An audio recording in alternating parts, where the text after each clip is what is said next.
शेवटचा दिवस काही गाठी भेटीचा अभाव आणि तांत्रिक काही आमच्या झालेल्या अडचणी यामुळं गेली 13 सालापासून शिवसेनेत प्रवेश केल्यापासून भारतीय जनता पार्टी आणि Shiv Sena Republican Party of India हे 3 पक्ष एकजुटीनं काम करत होते. या नगरपालिकेच्या निवडणुकीत आम्ही एकत्र लढणार असं शेवटच्या क्षणापर्यंत आम्हाला वाटत होतं.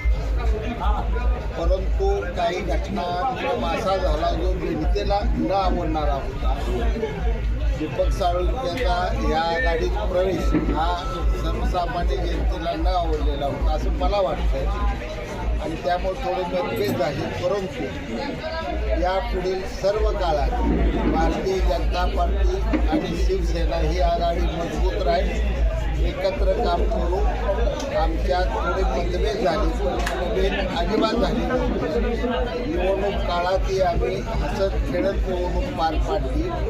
एखादा दुसरा शब्द त्यांच्याकडून माझ्यावर किंवा माझ्याकडून त्यांच्यावर गेला असेल तो एक निवडणुकीचा भाग होता असंच आम्ही समजून घेतलेला आहे. आणि यापुढं मुख्यमंत्री देवेंद्र फडणवीस शिवसेना नेते आणि लोकप्रिय उपमुख्यमंत्री आदरणीय एकनाथ शिंदे साहेब यांचे हात बळकट करण्यासाठी आम्ही आणि आमचे सर्व कार्यकर्ते यापुढे काम करू असं मी आश्वासित करतो. पालकमंत्री जयकुमार गोरे असतील आणि आपल्यामध्ये थोडा मतभेद होते. नक्की आता पुढं त्याचं काय?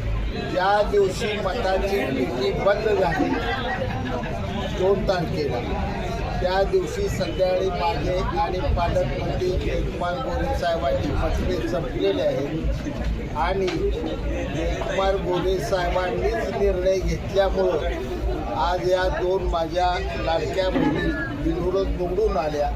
याचं श्रेय मी सर्वस्वी जयकुमार गोरे यांना देतो. तुमच्यासोबत एक विजय होणारा उमेदवार आणि एक पराभव होणारा उमेदवार दोन्ही उमेदवार तुमच्यासोबत आहेत. काय काय कोण विजयी होणार कोण पराभूत होणार उद्या ठरवत. परंतु कसा जरी निकाल लागला तर हे माझे दोन्ही उमेदवार गेली 20 वर्ष हातात हात घालून सांगोल्याची सेवा करतात. यापुढे इथे दोघं मिळून सेवा करतील म्हणून मी आश्वासन देतो. ओके.